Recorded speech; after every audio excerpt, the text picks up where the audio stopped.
It happened during a period when both men were already legends in motion, though the world hadn't fully decided what kind of legends they would become. Muhammad Ali was at the height of his public presence, loud, playful, intimidating without touching anyone, while Bruce Lee was still carving his authority quietly, through discipline rather than spectacle. They were in the same space not for competition, but for conversation, movement, and curiosity. On the surface, it looked casual. Underneath, it was a meeting of two completely different forms of confidence. Ali tested people with words. He pressed, teased, circled psychologically the same way he circled opponents in the ring. Bruce noticed it immediately. The jokes weren't hostile, but they were probing, designed to see what would shake loose. Ali talked about speed, reach, power. He joked about how no one that small could touch him. The room laughed, comfortable in Ali's charisma. Bruce didn't respond the way most people did. He didn't smile nervously. He didn't counter with bravado. He listened, calm, still, as if nothing was being tested at all. That calm was what caught Ali's attention, not the size difference, not the martial arts background, the stillness. Ali slowed his pacing, watching Bruce more carefully now. The joke softened into questions, half serious, half playful. What would you do if I came at you? How fast do you think you really are? Bruce answered without raising his voice, without framing anything as a challenge. He spoke about timing, about space, about how speed only mattered if it arrived at the right moment. The words weren't provocative, but they landed. The lesson didn't come as a demonstration yet. It came as a shift in the room. Ali realized he wasn't dealing with someone impressed by reputation or volume. Bruce wasn't trying to win anything. He wasn't trying to be seen. That alone disrupted the dynamic. The calm wasn't passive. It was deliberate, controlled, and immovable. And that realization set the stage for what followed. A moment that didn't last long, but left an impression that neither man would forget. Subscribe to the channel and leave a like. There are many more Bruce Lee stories and lessons still waiting to be discovered. Ali shifted closer, not aggressively, but with the natural dominance of someone used to controlling space wherever he stood. He rolled his shoulders, light on his feet even when standing still, and continued talking, not louder, not sharper, just closer. He spoke about reaction time, about how boxers learn to read intent through rhythm and breath, about how one mistake in distance could end a fight. To anyone else, it would have sounded like casual boasting. To Bruce, it sounded like a man thinking out loud, testing boundaries without realizing it. Bruce didn't interrupt. He waited for pauses, then responded with short explanations that carried weight without force. He talked about interception instead of evasion, about entering before an attack became dangerous rather than escaping after it was launched. He described how speed wasn't something you added. It was what remained after you removed hesitation. Ali listened now without smiling, his head tilted slightly, absorbing the ideas the same way he absorbed combinations in the ring. The room felt smaller, tighter, as if conversation itself had become a kind of sparring. At one point, Ali lifted his hands playfully, shadowboxing the air in front of Bruce, just enough movement to suggest intent without committing. The gesture drew a few laughs, but Bruce's eyes never left Ali's center. He didn't flinch. He didn't mirror the motion. He simply adjusted his stance by inches, subtle shifts that meant nothing to observers and everything to someone trained to read balance. Ali noticed. His hands lowered slowly. The teasing energy drained from the moment. That was when the lesson began to crystallize. Ali realized Bruce wasn't reacting to movement. He was responding to decisions. Every adjustment Bruce made came before action, not after it. The calm wasn't stubbornness or confidence for show. It was awareness operating ahead of time. Ali stepped back slightly, nodding to himself, the way he did when he recognized something real. Whatever he had been testing, it wasn't going to crack this man. The conversation didn't escalate into spectacle. It didn't need to. The exchange had already done its work. The room could feel it, a recalibration of respect, not earned through dominance, but through clarity. Ali smiled again, but this time it wasn't performative.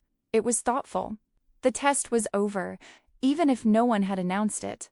Ali changed his tone completely.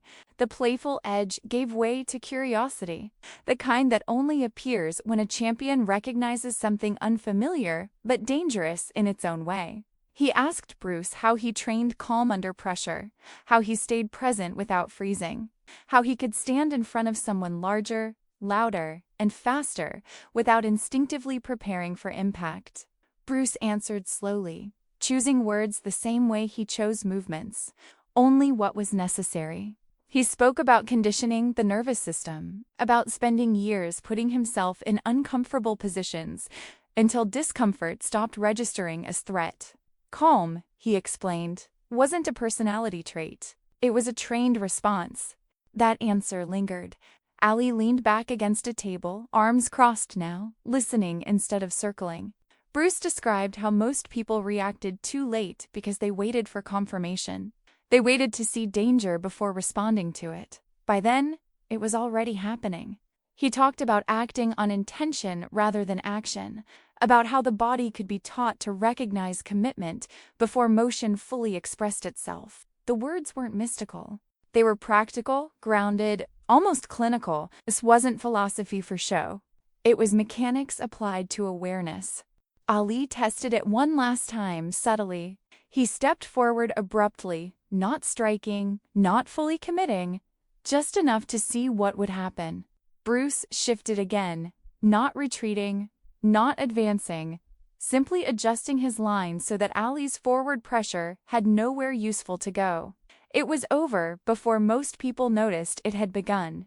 Ali stopped mid-step and laughed, not loudly, not for the room, but quietly, to himself. He shook his head once, slow, deliberate. That was the moment the lesson landed. What Ali understood then was simple and uncomfortable. Intimidation only worked on people who needed certainty. Bruce didn't need it. He wasn't waiting to win. He wasn't waiting to prove anything. He was already operating from a place beyond reaction. That kind of calm couldn't be rushed, couldn't be borrowed, couldn't be performed. It had to be built, layer by layer, over years of deliberate practice. And that realization hit harder than any exchange of blows ever could. After that moment, the dynamic in the room shifted in a way that was impossible to fake. The noise returned slowly, chairs moving, quiet conversations restarting, but the tension never fully came back. Ali no longer towered over Bruce as a test. Instead, he moved beside him, walking a few steps together across the studio floor, as if the exchange had reset something fundamental. He asked about timing, about how Bruce trained speed without stiffness, about how someone smaller could generate authority without relying on aggression. Bruce answered without lecturing, never positioning himself as superior, only explaining processes, habits, and long years of stripping away what didn't work. Bruce spoke about how most fighters trained power in isolation, separating strength, speed, and technique into different compartments, then trying to assemble them under pressure. He explained that real efficiency came from integration, from teaching the body to move as a single unit instead of a collection of parts. That was why calm mattered. Panic fragmented movement. Calm unified it. Ali listened carefully, nodding at certain points, recognizing parallels to his own approach to boxing, the way rhythm and confidence shaped everything in the ring. They weren't comparing styles anymore. They were comparing principles. At one point, Ali admitted something rare for someone at the top of his sport. He said that most people tried to test him by hitting harder or talking louder, but very few ever tested his balance, his timing, or his patience. Bruce smiled at that, not triumphantly, but knowingly. He said that strength attracted attention, but control commanded it. That was why crowds reacted the way they did. Not because something violent had happened, but because something decisive had. People could sense when a situation no longer needed escalation. The lesson wasn't about dominance. It wasn't about who would win a fight that never happened. It was about awareness, restraint, and precision. Ali had come in curious, playful, slightly dismissive. He left thoughtful, measured, and quieter than when he arrived. The exchange didn't create headlines. No one wrote about it in newspapers. But for those who witnessed it, it stayed with them, a reminder that the most dangerous thing in any room is not the loudest presence, but the one that doesn't need to announce itself. What followed in the days after that quiet exchange was subtle, but unmistakable. Word spread the way it always does in training spaces, not through exaggeration, but through tone. Fighters who had been joking earlier became more attentive. Conversations shifted. Bruce Lee wasn't treated as a novelty anymore, or as a curious side figure orbiting greatness. He was treated as a reference point.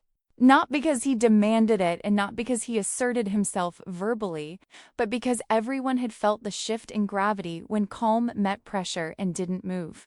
Ali, for his part, never framed the moment as a challenge or a test he had failed. In later conversations, he spoke of it the way professionals speak when they recognize something rare. He didn't say Bruce was stronger. He didn't say Bruce was faster. He said Bruce was clear. Clear in movement, clear in intention, clear in presence. And for someone like Ali, whose entire career was built on rhythm, confidence, and psychological control, that clarity mattered more than raw force ever could.